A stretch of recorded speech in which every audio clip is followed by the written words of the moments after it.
요즘 같은 환절기 때에는 따뜻한 물과 차를 많이 마시는 것이 좋다고 합니다. 정말 여러분, 물을 잘 마시는 것만으로도 우리가 바이러스를 예방할 수 있어요. 손을 잘 닦고 여러분은 더 물 많이 마시기 바랍니다. 혹시 차를 좋아하시나요? 차를 좋아하시는 분은 보이차를 마실 겁니다. 보이차는요, 다른 차들과 구별이 됩니다. 보통 다른 차들은요, 갓 나온 차가 제일 비싸고 맛있습니다. 그러니까 새 거가 맛있는 거예요. 갓 나온 차가 제일 비싸고 맛있어요. 그런데 보이차는 그 반대입니다. 보이차는요, 오래될수록 비싸고 맛이 좋습니다. 그 이유는 뭐냐? 후발효차이기 때문입니다. 중국에서 차가 많이 나오잖아요. 중국에서 차를 산화 정도와 가공의 방법에 따라서 녹차, 홍차, 우롱차, 백차, 홍차, 흑차 이렇게 6종류로 구분한다고 합니다. 제가 공부 좀 했어요. 차에 대해서. 보이차는 중국 유난성에서 생산하는 흑차에 해당됩니다. 그러니까 흑차는 찻잎을 가공한 뒤에 미생물 등으로 발효시킨 후발효차예요. 그래서 부드럽고 독특한 향과 맛을 냅니다. 차가 만들어진 직후부터 발효가 되는데요. 그래서 그 발효가 잘 되고 오래될수록 깊은 향이 나고 맛이 나는 거예요. 갓 나온 보리차는요, 향이 지푸라기 썩는 냄새 같은 그 냄새가 나고 맛도 강하다고 합니다. 그러나 오래 묵고 발효가 되면 잡냄새는 다 가시고 보이차 본연의 깊은 향과 맛이 나는 거예요. 그래서 이 보이차는요, 계속 따라줘요. 계속 먹습니다. 한 번 먹으면 20잔 정도 먹어요. 제가 한 교회 설교하러 갔다가 그 목사님이 보이차라고 따라주는데 먹으면 채우고 먹으면 채우고 막 그러더라고요. 그랬더니 한 20잔 정도 마셔야 된다고 그러더라고요. 계속 마시는데 정말 따뜻하게 먹으면 좋더라고요. 맛이 정말 부드럽고 정말 좋은 그 보이차는요, 뒷끝맛이 달기까지 한다고 합니다. 근데 갑자기 제가 무슨 설교 시간에 차 공부하는 것도 아니고 왜 차 이야기를 하는가 하면 우리의 신앙 인격도 이와 닮았기 때문에 그렇습니다. 처음 예수님을 믿었을 때는요, 어설프고 좀처럼 그리스도인의 향기가 나진 않습니다. 그런데 시간이 지날수록 점점 예수님을 닮아 예수님의 향기가 나죠. 그리고 예수님의 모습이 은연중에 보입니다. 그런데 문제는 예수님 믿는 모든 사람들이 다 그런 건 아니에요. 시간이 흐를수록 예수님의 품격을 닮아서 신앙의 인격이 다 아름다워지는 사람이 있는가 하면 어떤 사람은 시간이 지나도 여전히 변화되지 않고 제자리 걸음만 하는 사람이 있어요. 똑같이 오랫동안 신앙생활하고 그렇게 교회 다녔는데 왜 이렇게 다른 걸까요? 여러분, 무엇이 이들을 이처럼 나누어지게 하는 걸까요? 여러분, 그것은 바로 기도입니다. 뭐라고요? 기도 생활에 있어요. 기도 생활을 지속해서 했느냐 하지 않았느냐가 이런 차이를 만들어냅니다. 여러분, 신앙 인격은 하루아침에 생겨지는 게 아니에요. 반드시 하나님의 은혜가 필요하거든요. 하나님의 말씀을 통해 하나님의 양분을 공급받고 그 다음에 기도를 통해 우리가 정말 하나님의 능력과 힘을 얻는데 이 모든 것에 하나님의 은혜가 필요해요. 그런데 여러분, 하나님의 은혜를 받는 가장 중요한 통로가 뭔지 아세요? 그게 바로 기도입니다. 하나님의 은혜를 받는 통로가 딱 두 가지예요. 하나는 지금 여러분처럼 예배에 나온 예배, 그걸 성례라고 합니다. 거룩한 예식을 통해 하나님의 은혜를 받아요. 두 번째는 뭐예요? 기도예요. 우리는 기도를 통해서 하나님의 은혜를 받습니다. 그러니까 기도는요, 그리스도인을 그리스도인답게 만드는 아주 중요한 영적 통로라고 할 수 있습니다. 그런 의미에서 기도는요, 그리스도인의 신앙 인격을 만든다고 해도 과언이 아니겠죠. 예. 그러므로 여러분 이렇게 보면 돼요. 내가 예수님을 좀 제대로 닮지 않고 내 속에서 향기가 안 나는 것 같다. 그러면 뭐가 부족한 걸까요? 기도가 부족한 거예요. 기도가 나의 인격을 만듭니다. 그리스도인을 그리스도인답게 해요.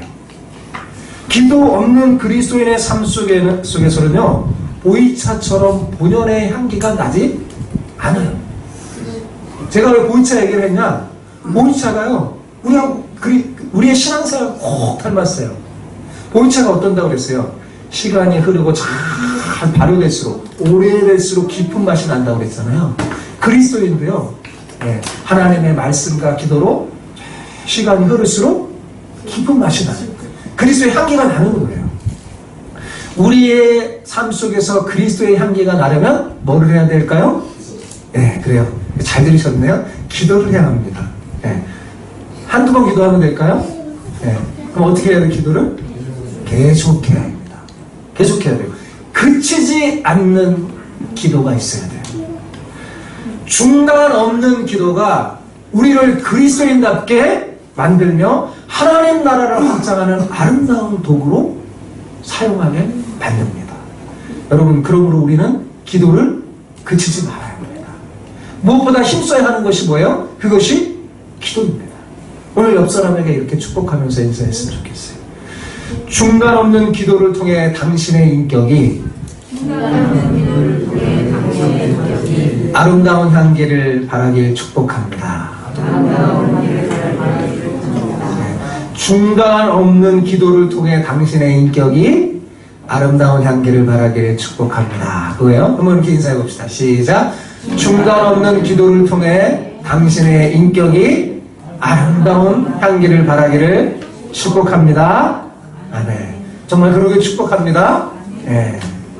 골로새 교회 성도들이 하나님과 사람 앞에 보여준 신앙의 빛깔은요, 믿음과 사랑과 소망이 넘치는 아름다운 삶이었어요.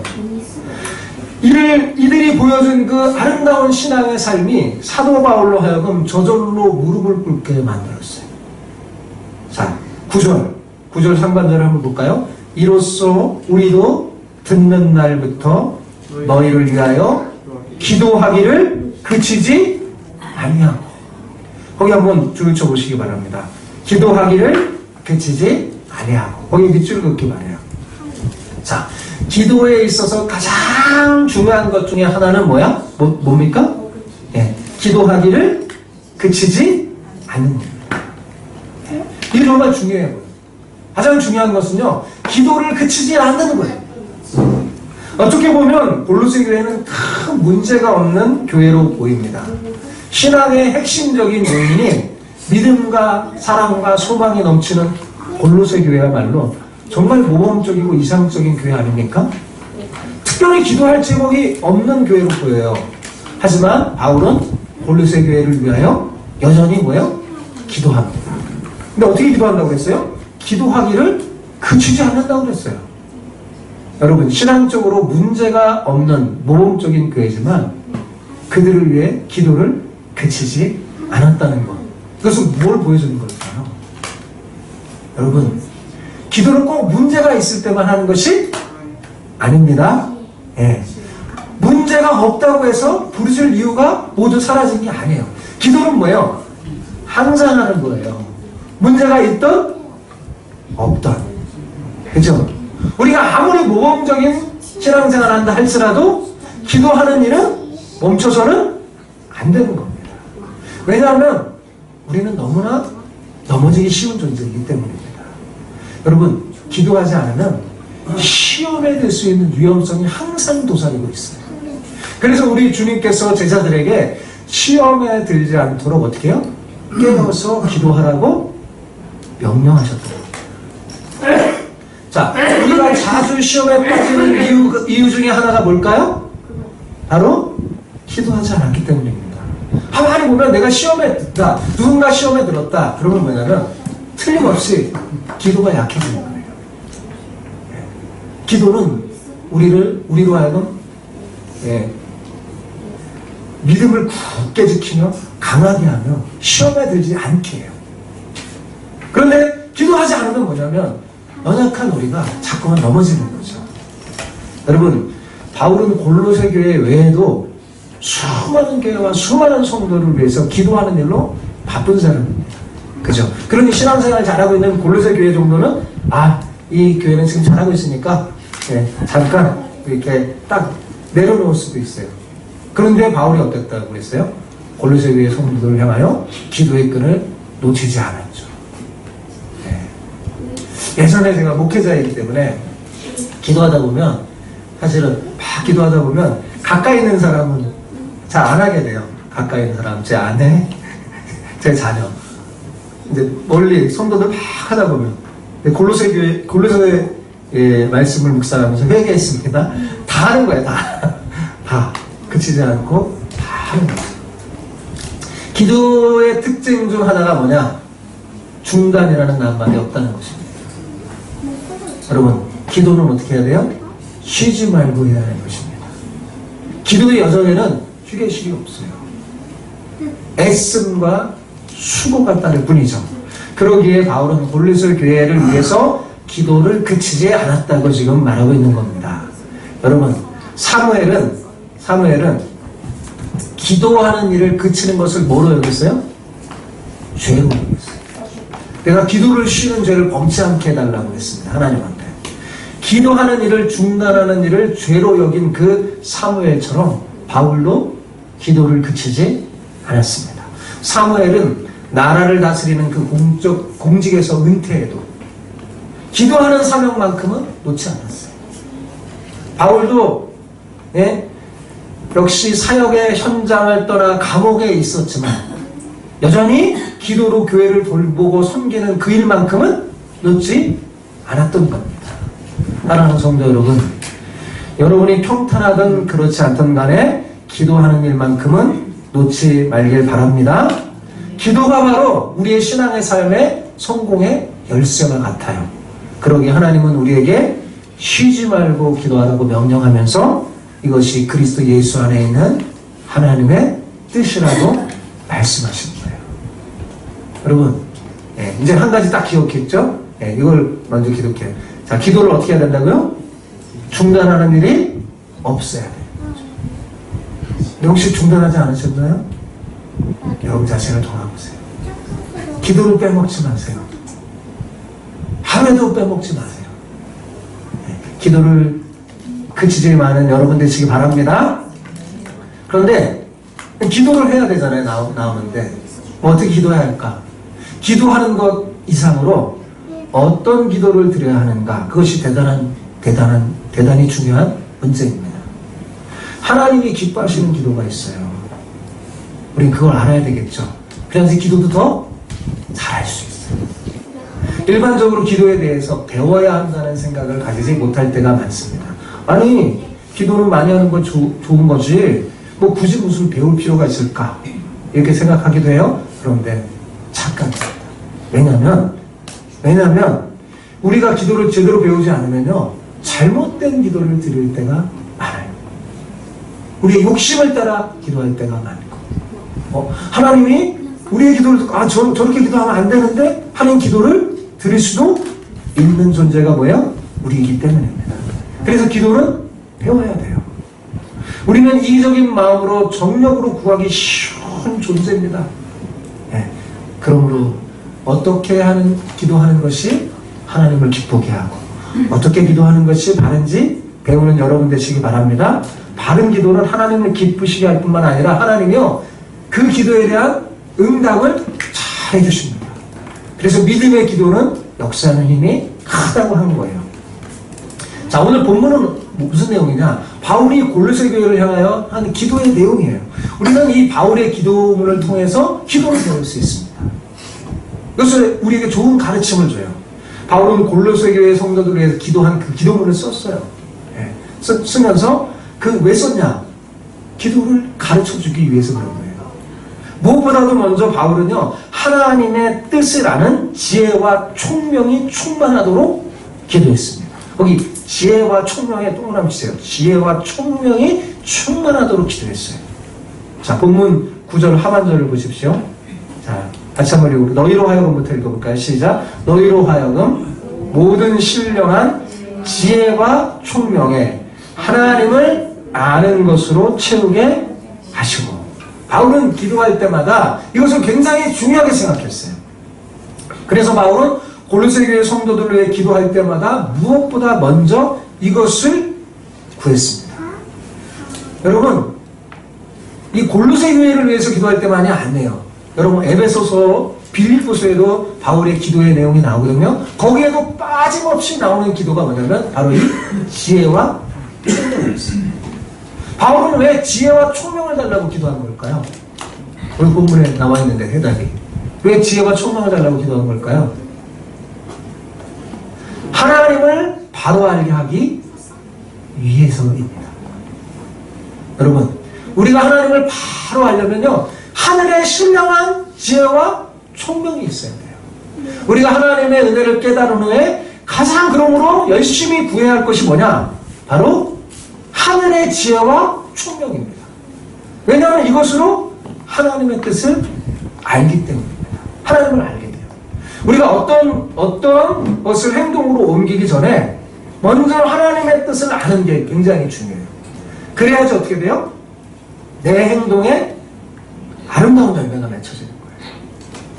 10절에 보면 행함과 열매에 대한 기도의 내용이 나와요. 그런데 바울은 그 전에 9절에서 뭘 기도했어요? 하나님의 뜻을 알도록. 뭘 기도했어요? 지혜와 총명을 구했죠. 여러분, 머리에 무엇이 들어오느냐에 따라서요, 그 사람의 삶의 방향과 내용이 달라져요. 그죠? 머리에 뭐가 들어있느냐가 중요한 거예요.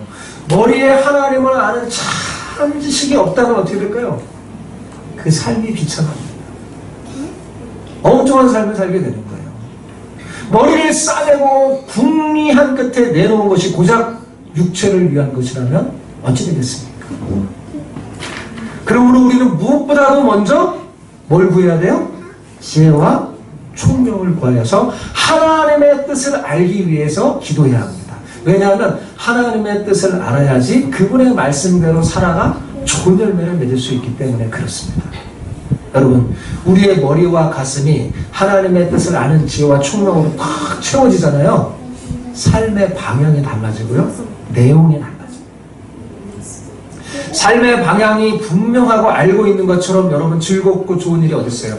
여러분, 내가 내 삶의 방향이 분명히 알고 어떻게 하는 것이 바른 일인지 제대로 알고 인생을 살면 그 신나는 거 아니겠어요? 그죠? 어두움 속에서 방황하는 인생과 밝은 빛 가운데 정도를 걷는 인생은요, 정말 차원이 다를 겁니다. 그죠? 목적도 방향도 상실한 채 사는 인생은 정말 비참한 거예요. 그러나 주 하나님을 알고 주님의 뜻을 알고 하나님의 말씀이 내게 비춰주는 그 빛, 삶의 분명한 방향이 있는 인생은요, 소망이 있고 그 삶이 아름다울 수밖에 없습니다. 여러분, 이처럼 삶의 방향이 분명한 인생은요, 그 삶의 내용이 믿지 않는 사람과 정말 차원이 다릅니다. 어떻게 다를까요? 여러분, 10절 보세요. 10절 같이 읽어봅시다. 시작. 주께 합당하게 행하여 엄사에 기쁘시게 하고 모든 선한 일에 열매를 맺게 하시며 하나님을 아는 것에 자라게 하시고. 여기 주께 합당하게 행한다는 말은 뭐냐면 주님의 뜻대로 산다는 말입니다. 그러니까 주님의 뜻을 알고 주님의 뜻대로 살려고 행하는 자라면 모든 일에 주님의 기쁨이 될 수 있어요. 여러분, 하나님은 선하십니다. 그러니까 하나님의 뜻도 어떨까요? 선하죠. 그렇죠. 그러므로 그 하나님의 선한 뜻을 품고 사는 자는요, 주님을 기쁘시게 하는 선한 삶의 내용을 가지게 되는 거예요. 여러분, 중요한 것은 우리의 머리와 가슴에 하나님의 뜻, 하나님을 아는 것, 하나님의 뜻을 아는 것으로 뿌리가 내려져 있는가, 그게 중요한 거예요. 그래서 그걸 먼저 바울이 구한 거예요. 하나님의 뜻을 알면 삶의 내용이 확연히 달라지기 때문이죠. 어떻게 해야지 주님이 기뻐하는지 알게 되는 거예요. 지혜 있는 자는 내가 어떻게 하나의 지혜 있는 사람은 내가 어떻게 살아야지 하나님을 기쁘시게 할까? 그걸 알아요. 네. 그러니 자연히 주님의 뜻에 합당하게 행하게 되고 범사에 주님을 기쁘시게 하는 아름다운 삶의 열매를 맺게 되는 거죠. 그래서 이렇게 우리가 내 머리에 하나님의 지혜와 총명을 담고 하나님의 뜻을 알면 내 삶에 어떻게 하면 하나님을 기쁘게 할까 살기 때문에요. 그 결과 우리의 삶에 선한 열매가 맺혀지는 거예요. 하나님 맺혀지게 해주는 거예요. 여러분, 믿음은 가만히 있는 게 아니라 자라나는 겁니다. 그럼 어떻게 믿음이 자라나는 걸까요? 어떻게 믿음이 자라나느냐? 본절에 의하면 하나님을 알 때 믿음이 자랍니다. 하나님을 알 때. 주님을 아는 만큼 믿음이 성장해요. 자, 믿음은 성경에서 어디서 나냐? 그러면 들음에서 난다고 해요. 그죠? 근데 그 어떤 걸 들은 거야? 하나님의 말씀을 듣는 거죠. 왜 믿음이 거기서 나느냐? 그 하나님의 말씀을 들으면서 하나님을 알 때 내 믿음이 자라기 때문에 그런 거예요. 네. 놀라운 것은 여러분, 우리가 하나님의 뜻을 알아 하나님의 통치를 받아서 살면 하나님께서 우리를 기뻐하시면서 복을 주시는데 우리의 삶에 선한 열매를 맺게 하시고 주님을 아는 지식이 더욱 풍성하게 많아지게 해서 믿음을 더욱 자라게 하신다는 거예요. 놀라운 거예요. 자, 다시 말합니다. 우리가 하나님의 뜻을 알아서 하나님의 통치를 받아 살면 어떻게 된다고요? 하나님이 기뻐하셔서 복을 주시는데 우리의 삶에 선한 열매를 맺게 해주신다는 거예요. 그러면서 어떻게 돼요? 더 주님을 알게 돼요. 더욱더 주님을 알게 되는데 풍성해져서 믿음이 점점 더 자랍니다. 그리고 이런 아름다운 성숙한 믿음은 하나님께 영광입니다. 하나님의 영광을 드러내는 거예요. 자, 11절을 보십시오. 같이 읽어봅시다. 시작. 그의 영광의 힘을 따라 모든 능력으로 능하게 하시며 기쁨으로 모든 견딤과 오래 참음에 이르게 하시고 하나님의 영광이 우리의 삶에 드러나고 우리가 그 영광의 힘을 따라 살아갈 때 놀라운 일이 벌어집니다. 왜냐하면 하나님의 영광의 힘이 우리의 삶의 능력으로 나타나기 때문에 그렇습니다. 우리가 하나님을 알아야 하나님의 뜻이 내 삶에 이루어지길 원하며 하나님의 통치를 받아 살면 하나님께서 우리의 삶에 놀라운 복을 주셔서 풍성한 삶의 열매를 맺게 해주십니다. 그 결과 하나님을 아는 지식이 어떻게 해요? 풍성해져서 믿음이 자라 하나님의 영광을 드러내는데 그 구체적인 삶의 모습이 뭐냐? 하나님의 영광을 위한 삶으로 나타난다는 겁니다. 즉 먹든지 마시든지 무엇을 하든지 하나님의 영광에 위해서 살게 되는 거죠. 이처럼 우리가 주님의 뜻대로 살기 위해서 오직 주님의 영광만을 위하며 그렇게 살면 그렇게 살 수 있는 능력이 그 영광의 힘이요 위에서부터 내려와 여러분을 능하게 하십니다. 여러분을 강하게 하세요. 여러분, 주님은요 주님의 영광을 드러내기 위해서 우리가 선한 품을 품고 살 수 있도록 도와주십니다. 우리가 하나님의 선한 품을 품고 살잖아요. 하나님의 영광이 내 속에 와서 그 영광의 힘이 여러분을 도와줍니다. 여러분, 예를 들어서 사사기에 삼손과 삼갈이 나오는데요. 삼손은 잘 아는데 삼갈은 잘 모르죠. 네, 그죠? 근데요, 이 삼손과 삼갈의 삶을 보면요, 우리가 금방 하나님의 영광의 힘이 얼마나 그를 도우는지 알 수 있어요. 여러분, 삼갈은 삼손처럼 유명하지 않아요. 평범한 농사꾼이었습니다. 그런데 그는 하나님의 뜻을 알고 하나님의 통치를 받아 농사일을 했어요. 그래서 하나님의 영광을 위해 살려고 했어요. 그랬더니 소모는 막대기 하나밖에 없었는데 블레셋군 600명을 물리치고 이스라엘을 구원하는 놀라운 도구가 되었어요. 그래서 사사가 됩니다. 그러나 삼손은 어때요? 삼손은 태어날 때부터 하나님의 은혜를 받은 나스린 금수저였어요. 예. 그뿐만 아니라 하나님으로부터 엄청난 힘을 부여받았습니다. 누구보다도 힘이 장사했어요. 그런데 그 놀라운 힘을 하나님의 영광을 위해 사용하지 않고 사사로이 개인의 영광과 쾌락을 쫓아 살다가 어떻게 됐어요? 하나님이 주신 힘도 잃어버리고 두 눈도 뽑힌 채 블레셋 군에 조롱받는 비참한 신세가 되고 말았잖아요. 그죠? 여러분, 우리가 하나님의 영광을 위해 살아야 한다는 마음만 품어도요, 하나님은요, 그 영광의 힘의 능력으로 여러분과 함께 하세요. 여러분이 비록 아무리 연약해도요, 하나님이 놀라운 힘으로 여러분과 함께 할 줄 믿습니다. 하나님의 영광의 힘을 경험하고 그 능력으로 하나님의 영광을 더 드러내는 여러분 모두가 되기를 축복합니다. 그런데 문제는 우리가 하나님의 영광을 위해 사는 일이 그리 쉽지만은 않다는 데 있잖아요. 그죠? 악한 이 세상에서 하나님의 뜻을 쫓아 그 영광 위에 산다는 건 쉽지가 않습니다. 얼마나 많은 눈물과 땀을 흘려야 하는지 이루 말할 수 없어요. 고통이 이만저만이 아닙니다. 그러기에 우리가 뭐 해야 돼요? 그래서 기도해야 돼요. 네. 그러면서 어떻게 되면 기도하면서 하나님의 영광을 바라봅니다. 하나님의 뜻과 하나님이 내 삶에 내가 기도하면서 하나님의 뜻대로 살아갈 때 하나님이 기뻐하며 힘을 주신다는 사실을 알고 하나님의 영광을 바라보면요, 이 문제도 해결돼요. 왜냐하면 하나님의 영광은 우리에게 기쁨을 주는 능력이 되기 때문이죠. 그래서 견딜 수 있고 참을 수 있고, 고통의 그 크기보다 하나님의 기쁨과 위로가 더 큰 거예요. 여러분, 우리의 이 몸도 건강하고 멋지게 만들려면 어떻게 해요? 열심히 운동해야 되잖아요. 운동하는 게 쉽나요? 어렵나요? 어려워요. 고통스러워요. 하기 힘듭니다. 그런데 그것을 잘 견딜 수 있는 방법 중에 하나가 뭐냐? 건강하고 아름다운 내 육체를 뒤에 멋지게 되는 그 모습을 바라보면서 견뎌나가면 여러분 힘이 생겨요.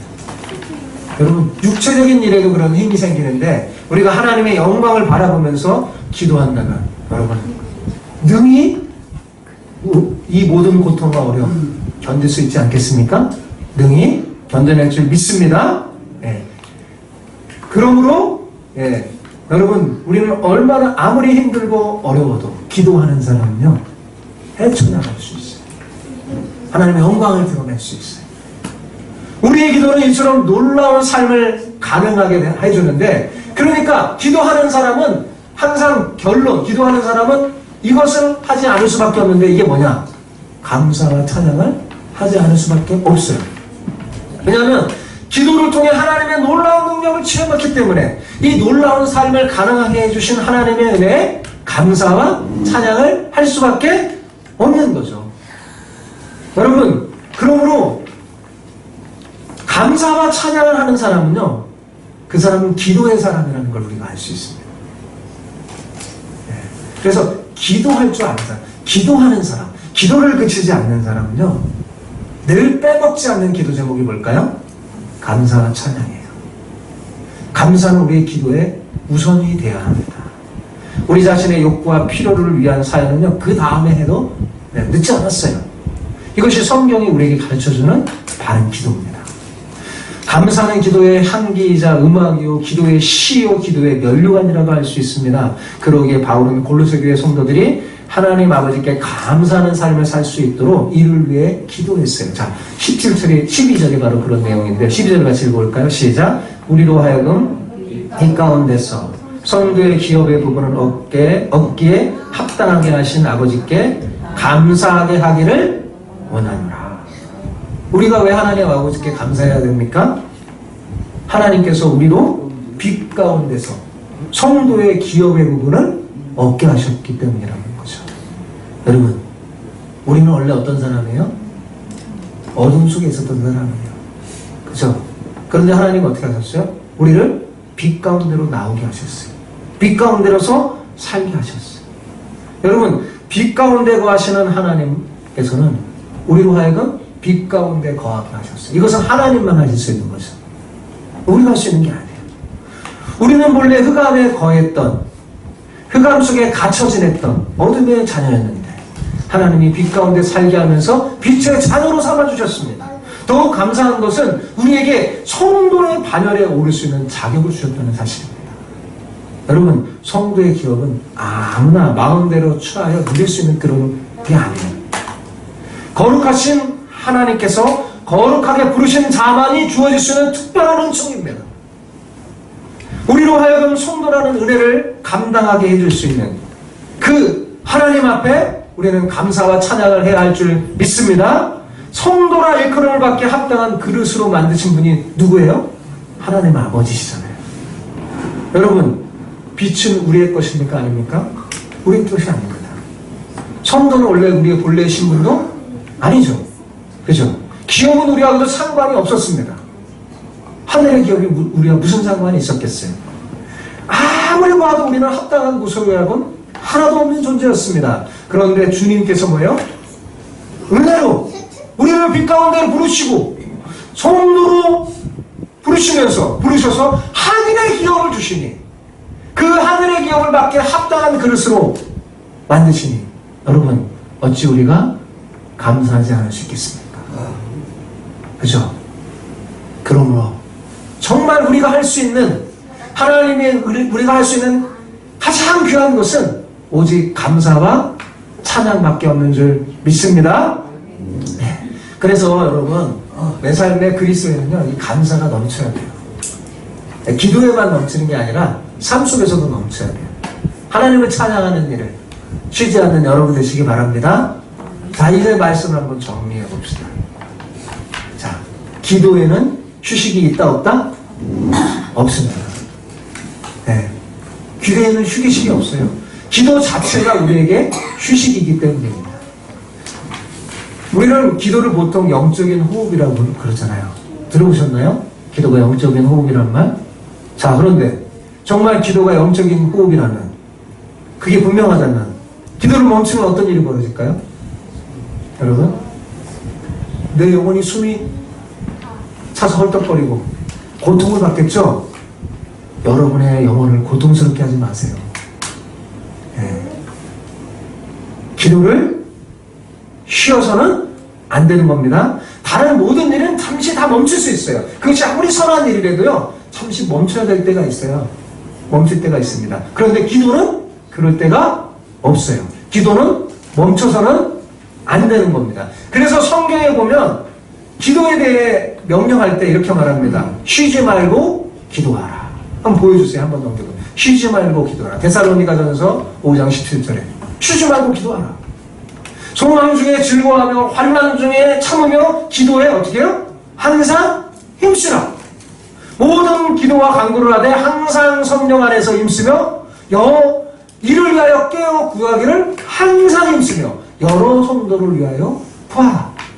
기도를 계속하고 기도의 감사함으로 깨어 있어라. 이렇게 명령합니다.